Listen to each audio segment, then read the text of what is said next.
So fellow collectors, you have a treat today because we are viewing a private collection in Chicagoland. Check out this volume of so much history, so many incredible die-cast cars from several decades, and we are covered floor to ceiling with the likes of Matchbox, Lledo, Tomica, so many incredible brands, and we're going to try and document as much as we can. So I'm here with Bob. This is Bob's collection. He's actually the organizer of the Collectors Club out here in Illinois. We'll make sure we show off his business card in just a little bit to give you any more information on it. But without further ado, we're going to jump right into it. I have Bob here next to me. We're kind of just going to talk about some of these models, showcase certain ones, but for the most part, give you just a great overview of all of these essentially pristine models. And I guess that's a good place to start is us collectors, you know, we tend to get pretty particular, right? We have certain castings we gravitate towards. We have certain styles of displaying, and in the case of Bob's collection, we also have certain styles on condition that we actually enjoy collecting. So Bob was filling me in earlier today, and if it's not apparent enough, it will be in a few moments. He loves collecting that near mint, as minty as possible for all of the castings in his collection. He was saying he almost likes to have it as if, you know, you walk into a store and you see it, you know, it's a time capsule, so to speak. Just all of these incredible pieces, so clean. I mean, take for example this little food truck here. I've seen so many examples of that, just totally play worn. It's been through it. It has scratches, it has dents, but just check out the condition of those pieces. And it's not just those, fellow collectors. No, it's pretty much the entire wall. So I'd like to thank Bob on camera here for letting me come out to document this incredible private collection. And without further ado, let's get going here. So he was telling me up here in the top that we do have pretty much a decent amount of numbering. So we start up here at number 1. Matchbox, when they got going, focused on their 1 through 75 range. So they did 75 models. Once they reached 75, they capped it off there. Then any new model that was produced, they would replace a number in the 1 through 75, and then that one would be retired. They would then have the new one in its place. So he was telling me right around like number 28 down here is where we kind of get a little bit more jumbled, but you know, again, it's up to the collector, right? It's their personal taste, how they want things. He was telling me earlier, it's almost like controlled chaos, right? It's, you know where everything is, but to an average viewer or to someone who maybe doesn't really know what they're looking at here, it's just, you know, it's a confusing, jumbled mess. So really interesting to see how he arranges things. Bob, you want to mention anything else on how you arrange? Yeah. This is kind of interesting because I do, even though some things, like you say, are controlled chaos, I did start off with the first number 1, which is the diesel road roller that Matchbox made, the number 2 and the number 3 cement mixer, number 2 site dumper, and it goes up to 28, and then that's when I start getting the randomness. There's a few interesting models here in this case. There's the Errol tanker number 25, which was made only for Germany. There is a Mercury Cougar, and that color is called by the collectors cream with a white interior, and that's a very rare piece. It was originally done as a pre-production, and that interestingly, that model was originally in a display that Lesney had brought out when they had a trade show that they attended in McCormick Place, selling things to bargain town, jewel food stores, hobby shops, and all that. A company called Dispense's Castle of Toys that was in Elmhurst bought the entire display, and this model ended up in that display. They bought the display filled. The previous owner of that model went into the store and saw that model and says, "May I have that model?" And the shop owners, actually Grandpa Dispensa, gave him the green one, and he says, "No, I want the yellow one." And the Grandpa Dispensa says, "Okay, well, I can sell this to you, but we don't have a box for it. So instead of 55 cents, I'll give it to you for 50 cents." And that model is worth a lot more than 50 cents. So it's a great story. Yeah, and it's really those stories that really start to add up. Something I like to often say with my collection is, there's so much more than just, okay, there's a physical piece here on the display. No, to us collectors, it's, oh, there's this story that I'm totally reminded by when I look at this casting. Oh, I found this one in the most unexpected place. And to your point, Bob, with I think you said this truck here was a Germany only. That really speaks to even just the distribution of how diecast is actually pushed out to different areas of the world. Even becomes a part in our collecting journey. Maybe for us folks in the U.S., acquiring something that was a Germany only can become quite challenging. In fact, the Audi TT Mark I, my all-time favorite casting and 1/1 scale car in real life. The very first color variant of it was a Germany only, and I was keeping my eyes out on eBay for months. And when I finally, what color was that? silver was the first one. Oh, okay. It had the shocks as well, with the 5-star wheels, and of course, as you can imagine, the second I found it on eBay, I was jumping for joy. I was so excited I found it. It got delivered straight to my door. And again, it's those stories that Bob mentioned that just becomes such a large part as to why we love diecast, we love collecting, and we love the historical side of it as well. So another thing I can talk about is this particular model here. The number 3 Mercedes-Benz ambulance was made by Matchbox Lesney in the late 60s, and it eventually transitioned to super fast wheels. But on the box itself, it actually showed a model that had these kind of disc wheels. Well, they never actually made it with these kind of disc wheels, although they were thinking of that. This is considered a pre-production prototype model, and I purchased that from an actual Lesney designer named John Allen in the 1990s, and I have a few others that are in this collection that are like that. The pre-productions are another side of collecting that's amazing. oh yeah, pre-production. There's a lot of resin models too within those prototypes and pre-productions, and that's certainly a very deep rabbit hole that you can find yourself in if that's something that you personally get a lot of joy. But we will put a pause on Matchbox. Don't worry, there's plenty more. But let's turn the corner here, because in addition to Matchbox, Bob also is a huge Tomica collector. Now, I pronounce it Tomica. Bob pronounces Tomica. He was telling me just before we started rolling here that he's even heard our friends over in Japan pronounce it both ways as well. So tomato, I guess, would be the description on that. But pronounce it how you will. I say Tomica. Bob says Tomica. Tomato. What can I say? We're here for the diecast cars here. And so let's piggyback off of what we were saying with the Lesney regular wheels. Bob, you were saying that everything is in proper numerical order with these Tomicas, correct? Right. I had a challenge Tomica when I first started collecting them. I realized that most of the models were immediately released in up to maybe 10 colors, if not more. So I decided to just collect one of each basic casting, and these are all the basic castings from number 1 to I think Tomica's up to about 120 now. So there's some random stuff put in here like the trains, but these are from the 70s all the way through to a couple of years ago. Now there's some very, very interesting castings or vehicles that were modeled by Tomica. I like this John Deere combine, yeah. and for the size of it, it's actually quite amazing. And it's also interesting that Tomy, who makes Tomica, purchased or merged with Erdl, who is a famous farm model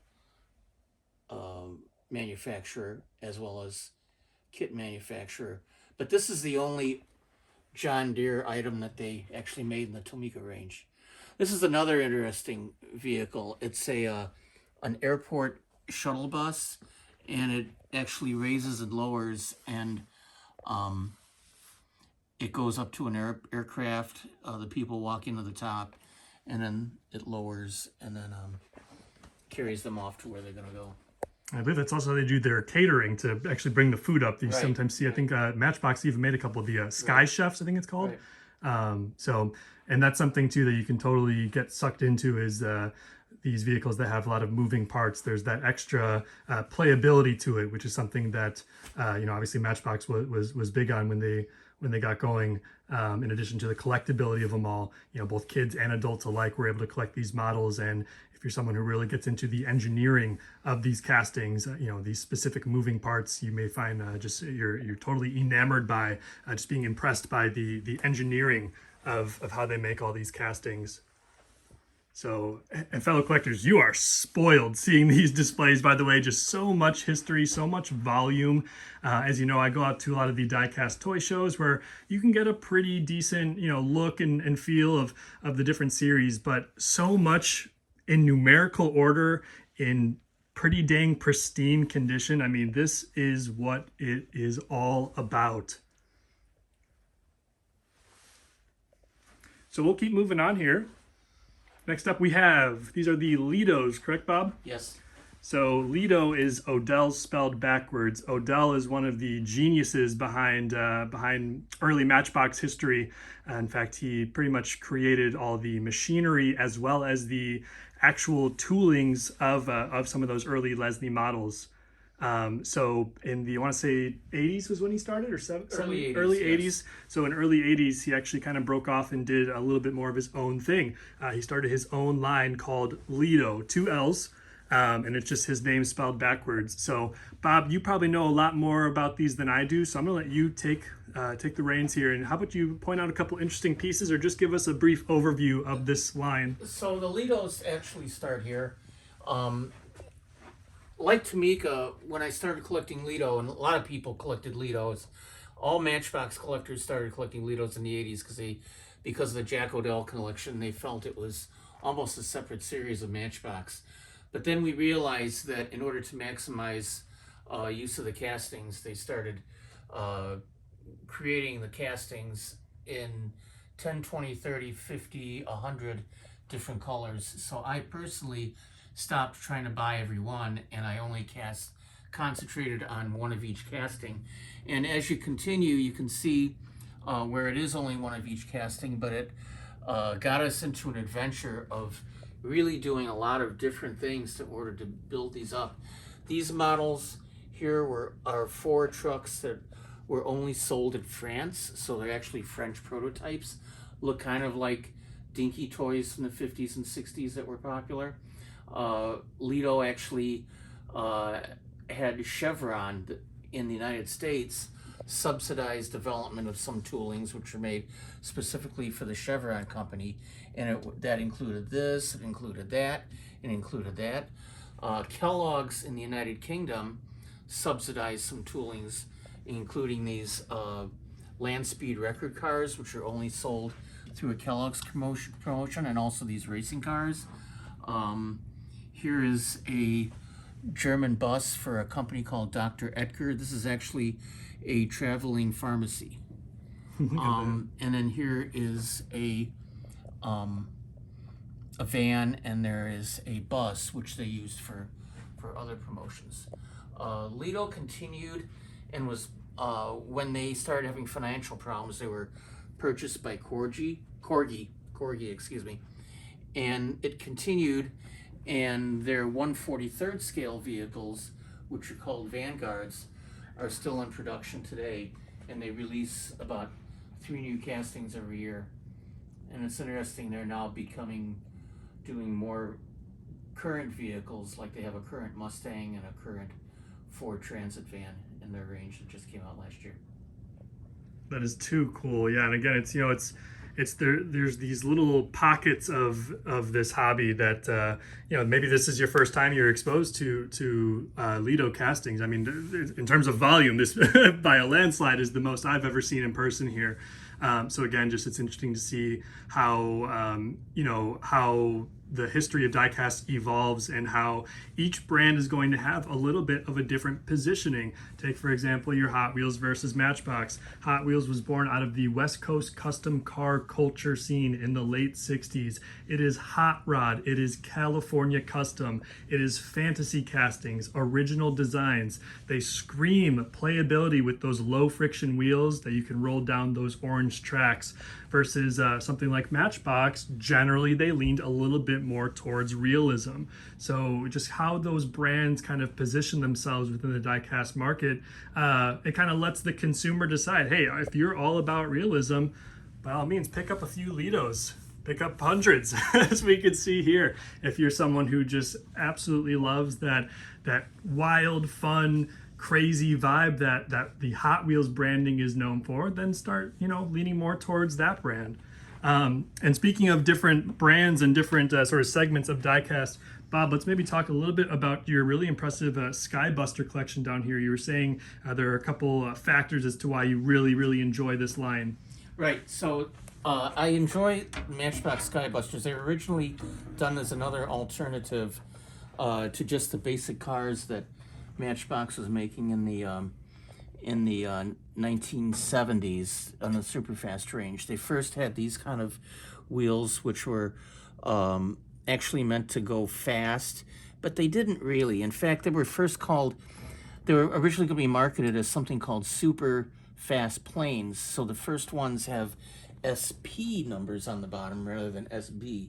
But then they went with the term Skybusters, and actually you can still buy Skybusters in Walmart and Myers and various stores nowadays. But the issue is that when they were first done by Lesney in England in the 1970s, they were all metal, and that all metal component and manufacturing process continued through the 1990s, early 2000s, until they started adding a large amount of plastic to the models. And now the models you buy in the store are pretty much 70% plastic, but most of these are all metal.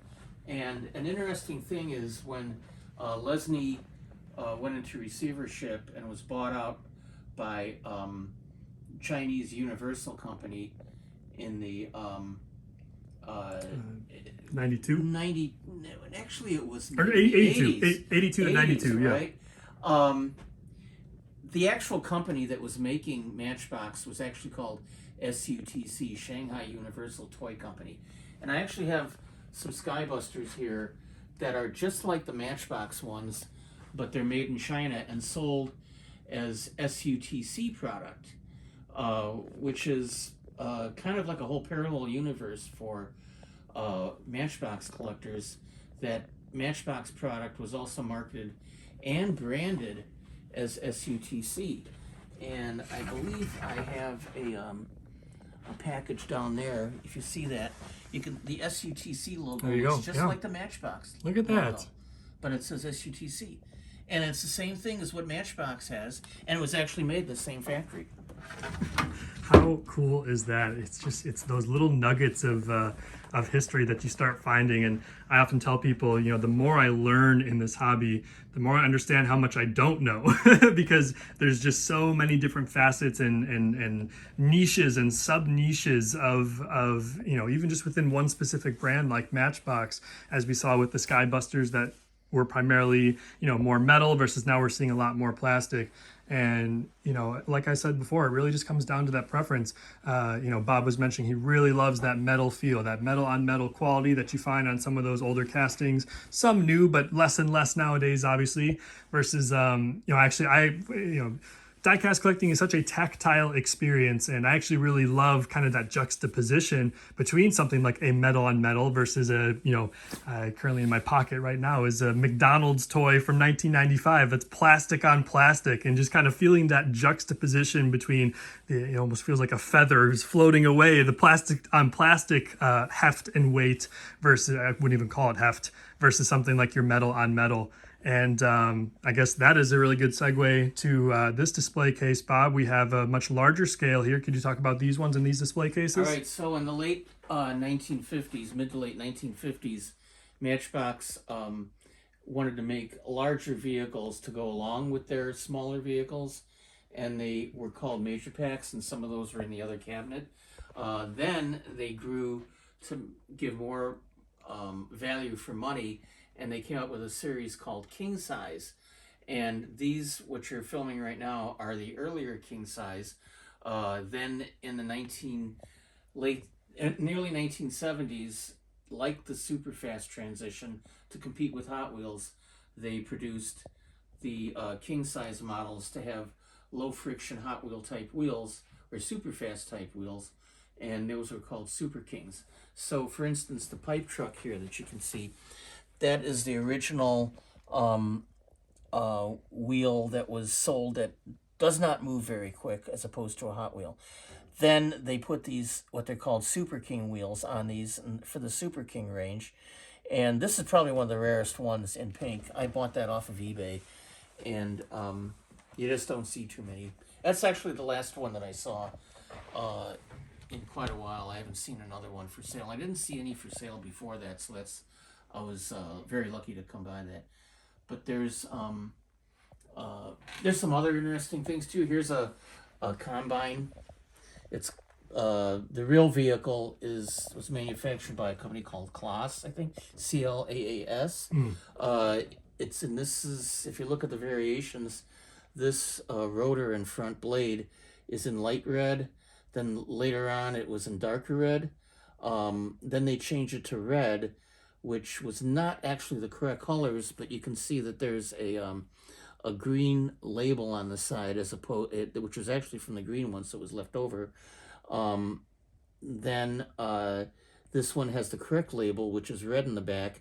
And then I found this miraculously with this lemon yellow rotor that I've never seen too many more of those. Now I'm missing one. There's one that I've missed a couple times getting, which is the green one with the yellow parts on it. It looks kind of like a John Deere product, but that's just an example of what Matchbox did. They weren't afraid to mix up parts just to get more product out. So they used parts from older pieces and from newer pieces, and then shipped them out to stores. And that's what makes the rare variations sometimes the collectors are looking for.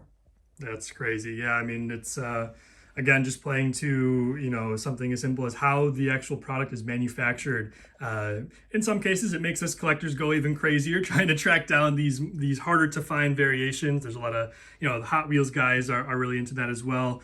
Sort of chasing down those random wheel variations, tampo variations, base variations, you name it. If there's a variation, there's a collector and there is a market for it.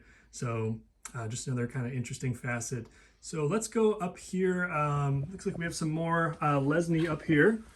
So I got some Caravans up top. Let me give you kind of a scroll down. And anything worth noting in this cabinet? Yeah, so this kind of shows my display methodology.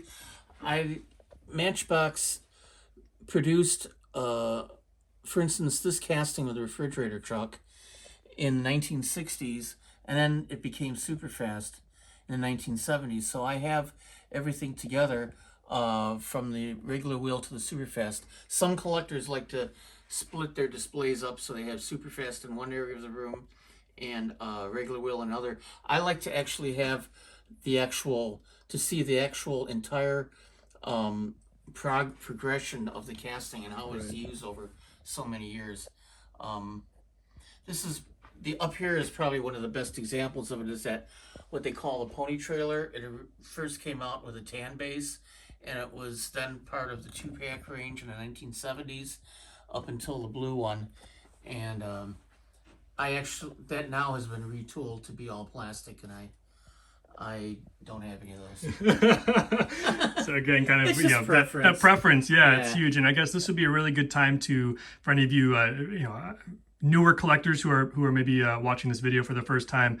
Superfast was a line introduced for essentially the sole purpose of reacting to the international success that was Hot Wheels.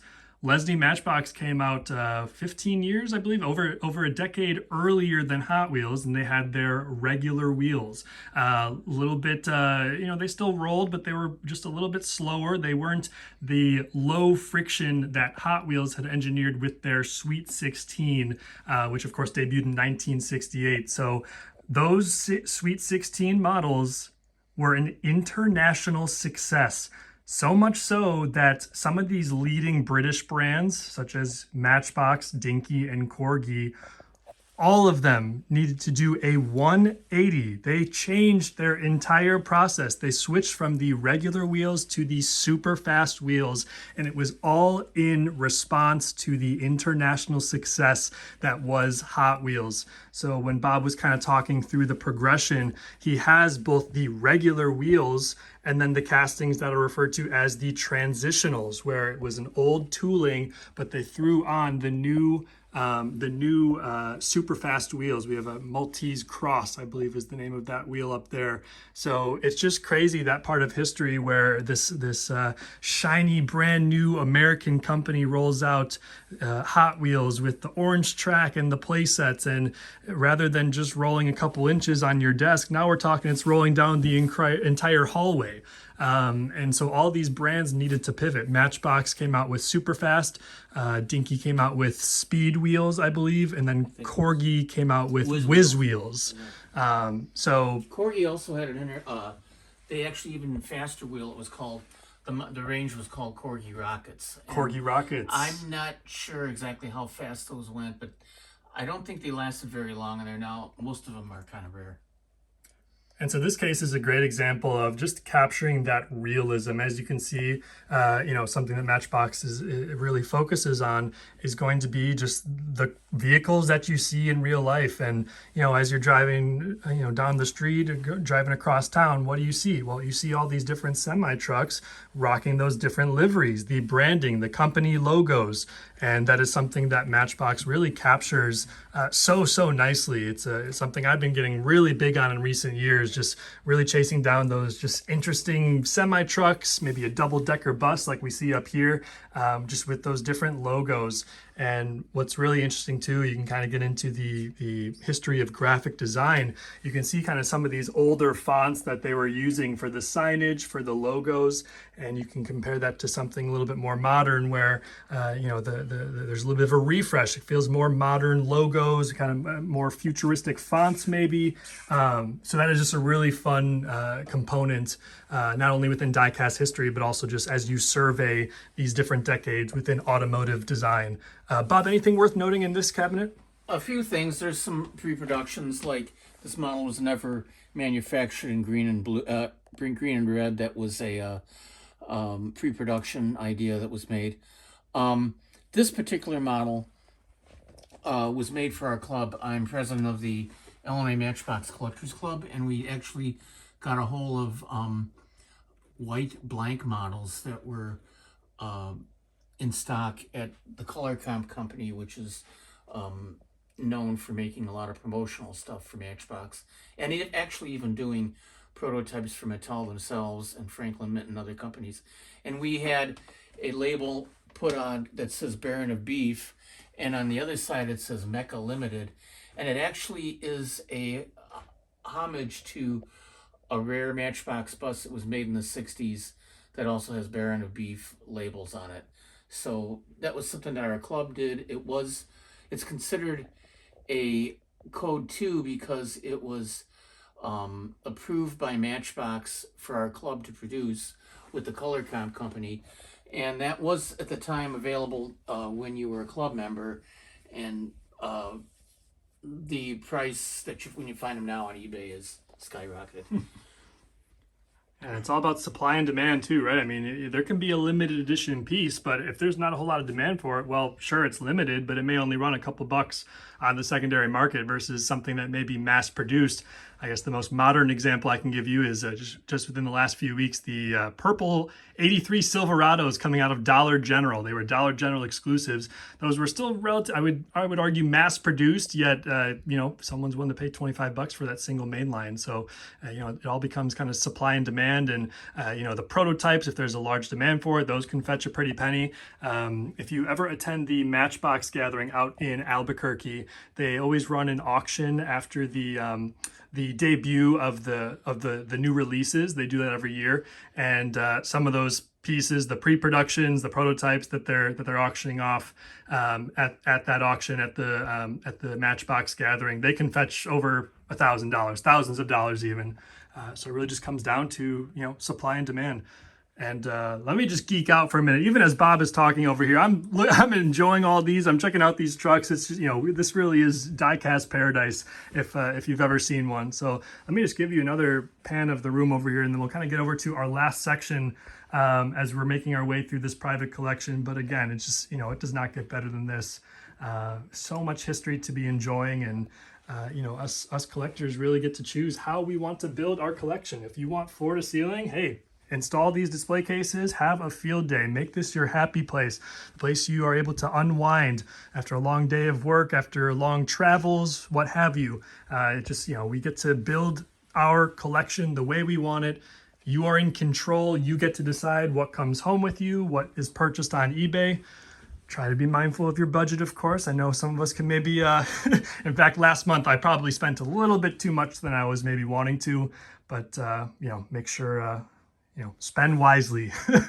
So we're over at this last display case, and these are models of Yesteryear, correct, Bob? Yes. So the model of Yesteryear range was started also by Lesney in 1956, I believe, and it was the idea of Jack Odell, the one of the founders of Lesney and also the main tool maker, the gentleman who's bought his stuff back and started Lledo, was that the model of Yesteryear range was not only just a tribute to his father, who drove a double-decker bus in the early 1900s in London, but also he wanted to do the absolute best of die casting and show off his talents. And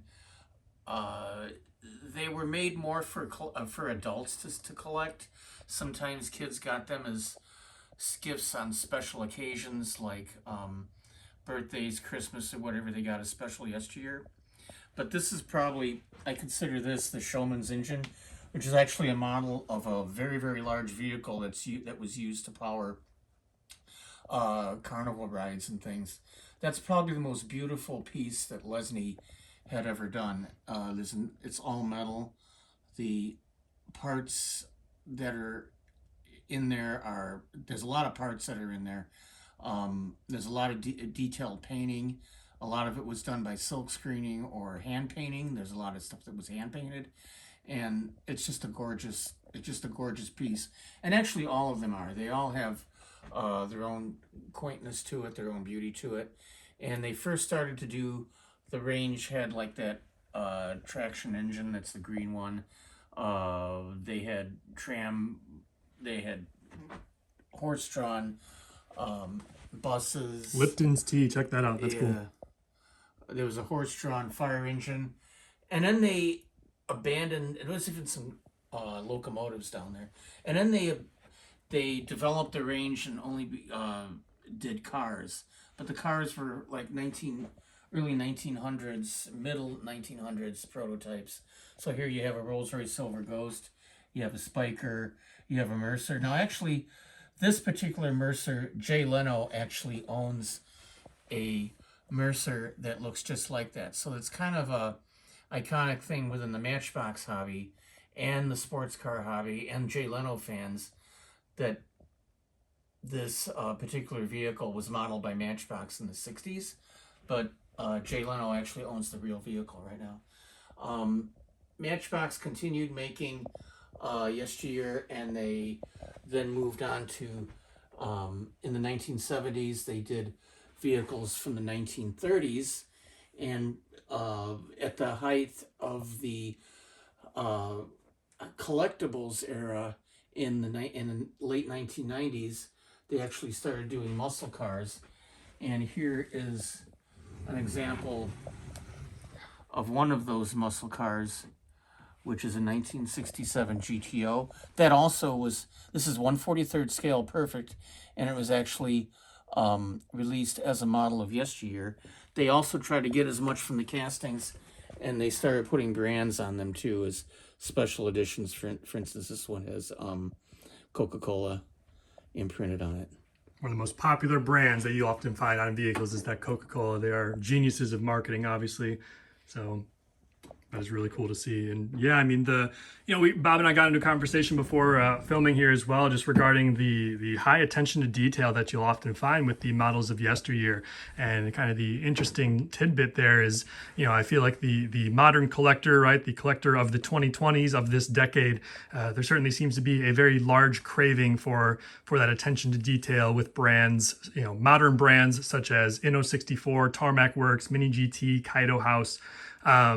And, you can make the case of, okay, well, these models of Yesteryear, huge amount of detail. Now, are they maybe the most glamorous, most desirable vehicles? That's where you can kind of make the argument of more of that lean towards some of these more modern brands. But if attention to detail is something that you would like to prioritize for your own personal collection, I definitely recommend checking out models of Yesteryear. I will say the desirability of them in general is low to medium low. So, but what that means for you, the collector, is that you can find these for a pretty affordable price on the secondary market. In fact, some of them, I actually have this one here, that Atkinson steam powered vehicle right there, holding some bags of flour in the bed.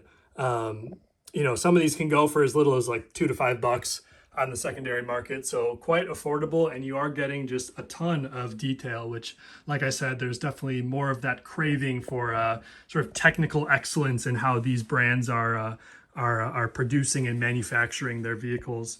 So we'll quickly go over this bottom display, then we'll just get to a couple other things in the room. Bob, we have more Super Kings down here, I believe. Right, here's more Super Kings. They came up with a range of just military models called Battle Kings. This is an interesting pre-production that I have. They were really considering doing some pretty wild colors in the 1970s. They fortunately, I guess, did not put this out as a standard model. They stuck with just doing this particular mobile gun as a military model. But here's one in metallic pinkish purple. Very Something tells crazy. me you might give away your which team you're on out in the battlefield if you got a friend of mine. bright A friend of mine tank. actually gave that to me for a Christmas gift. No and kidding. it's so crazy how that came to be. I know the history of that particular model. It was brought over from England and sold to actually the same gentleman who had the Cream Cougar originally before I bought it off of him. He actually sold it to another dealer. That dealer sold it to this other friend of mine, and this friend of mine ended up giving it to me. So it came in from England, and it always stayed in Illinois, and now it's here. The Battle King range also migrated, and they came up with something called the Adventure 2000 range, which was some large like a science futuristic, fiction, yeah, like kind of fantasy. science fiction planet battle kind of stuff. Even those spawned a lot of rare colors because they started putting some miniature super fast with them. This is almost all of the known major variations of the Texaco. It started out as a Texaco tanker, but it's actually a Ford cab pulling a tanker version. Probably the two rarest ones is this BP tanker here, and then this one that says LE International Transport, which is actually labels from another king size model. Same thing here. There's a lot of different unusual European issue models. Yeah, you'll Up find here, these brands are crazy. Look at that. Gorgeous, vibrant colors on there, too. You got a sun-kissed.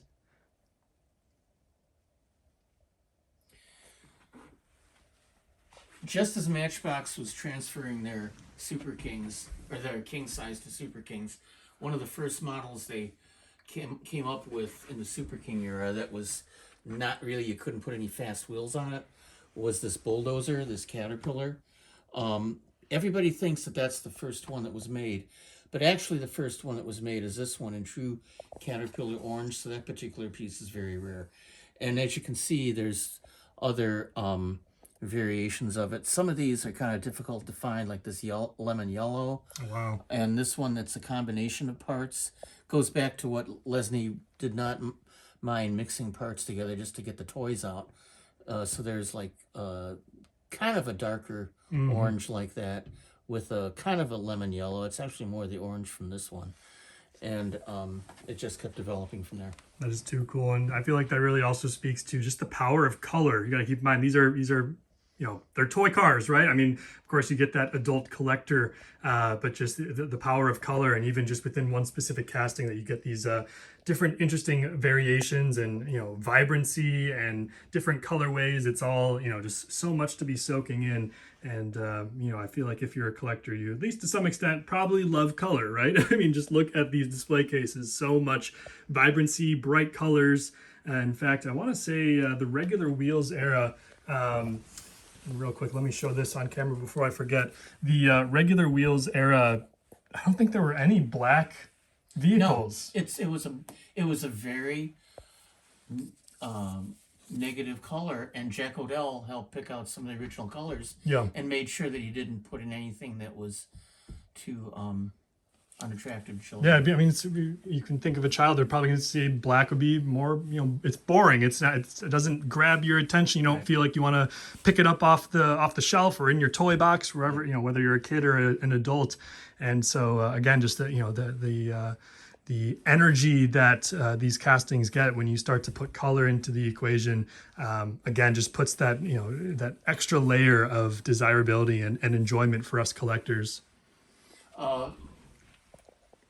To your point, Matchbox made a Model T. Well, you know, they say that Ford, in the day, you can get any color you want in a Model T as long as it's black. but they actually released their Model T in red, and there were Model Ts made in red. I've seen them in museums and stuff, so that's not totally unrealistic. Then in the 70s, when they released this in cream and maroon and white and maroon, which was, you know, a reflection of the market in the 70s. But just as it was discontinued, the very last one, and this is quite a valuable model, they actually made it in black just to capitalize on the fact that it was a Model T, and the most popular color of a Model T, of course, is always black. Yes, and something I learned as I've kind of researched the different decades is, you know, the black mass production of those Model Ts, you know, that almost started to influence the next decade, which 1930s gets into a little bit of the Art Deco movement. And a big proponent of that was sort of the customization and personalization of your vehicles. Now, you could argue that was more for well-off folks, more rich people, being able to customize, add different colors, different sort of like swooping fenders, as you can see up here on some of these vehicles. And but yeah, again, just I'll speak to, you know, that color, those different intricate details really adds those extra layers to any given model. That's also a good point. And here's a Matchbox Duesenberg. They made this vehicle in 1970s originally. And weren't Duesenbergs all custom made? Every single body was custom made. I think a lot of the Rolls Royces were like that too. Right. And even today, you can think Rolls-Royce kind of for that, you know, let's say upper class type consumer. There wasn't an actual Duesenberg vehicle that was only made like that. They custom made bodies to reflect that. So, yeah, you know, it's again, just just within each specific decade, you're going to find so many different levels of layers of interest and different things that excite you. You know, if you are inspired by, you know, the mass produced Model T in black, then, you know, there's going to be a market for that, and you can find models that that will capture that. But let's actually, Bob, go over. Oh, and let me show the business card again. I wanted to make sure I get that on camera. So here's Bob's information if you'd like to reach out or join our Illinois Collectors Matchbox Club. Really great club. They have a Facebook group, so you can join that if you would like. There's all the information, including email, club website, phone number. So thank you, Bob, for showing us that. But let's turn the corner. Bob, I want to be respectful of your time. If viewers, as you are watching, I want to be respectful of your time as well. But let's go through these last couple displays. And you know what, Bob? Let's actually start with this, because these are really cool pieces. And I think you have quite a few. These are store displays, correct? Correct. Now, this one was manufactured, it has a copyright date of 1970. So copyright date's usually a year before it was released. So this actually shows the models that were on the Matchbox range in 1971. I'm a little bit different. Some collectors want to have the actual period models in this within its respective store display case. In the appropriate display case. But I actually started when I was a kid and I had these. It started off with showing exactly like if you would walk into a store and all the basic models were in there of that year. Now I have it where it's kind of like my own fantasy 1 to 75 series. So I have some of the models that I really like that are current Mattel product now. Sure. Like This is just Bronco a recent release here. Yeah, doors. the Mercedes Sprinter van there with the opening door from Moving Right. Parts line. Yeah. That is really cool. Yeah, and by the way, I mean, the artwork, this super fast era, gorgeous, vibrant graphics, really just interesting style. A lot of the card art that you see on these more modern releases, much more like high definition render, as I like to call it, but just, I don't even know how you would really describe that. Vibrant, not as crisp, but just that there's so much life and soul in this particular art style. So, and that is really cool, that Bob, that you mentioned that, kind of how you're doing that mixture of both the sort of the era appropriate models with the store display, as well as some of the more modern releases. So let's head over to this last display, and we are actually pushing close to 50 minutes. So if you have made it this far in the video, thank you so much. My name is Contour Toy Cars. You can find me on Facebook, Instagram, and YouTube. I discuss die-cast cars from an art history perspective.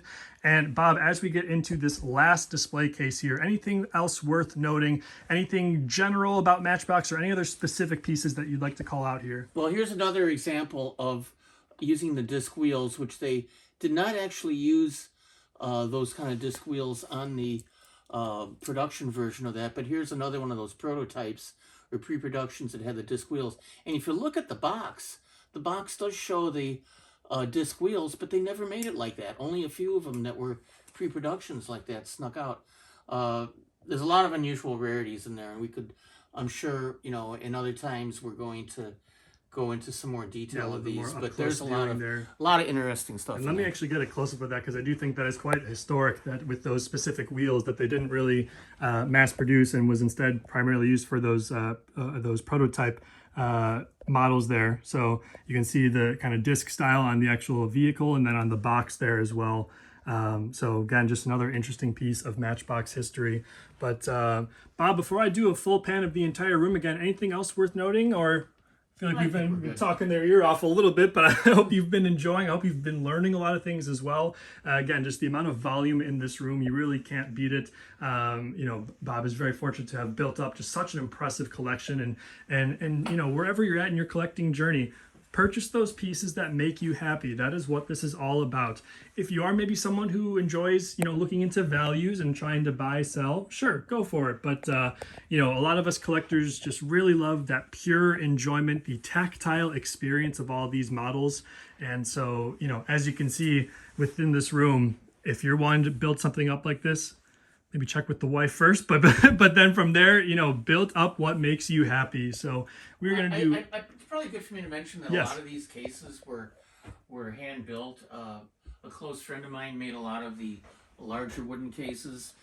These cases down here were some of the more the Tomica and Matchbox were made by one of our club members, actually in the 1970s. These cases actually, my mom and I worked on in the 70s, and we actually had plywood frames, and the plywood fall apart, so I kept the glass but had the outside cabinets remade a few years ago. That is so impressive. Yeah, and I But you mean, can get cases from like IKEA. yeah, You can yeah. go around to antique stores and get curio cabinets. Sometimes people are even giving away curio cabinets, so you got to watch out for that on Facebook Marketplace as well.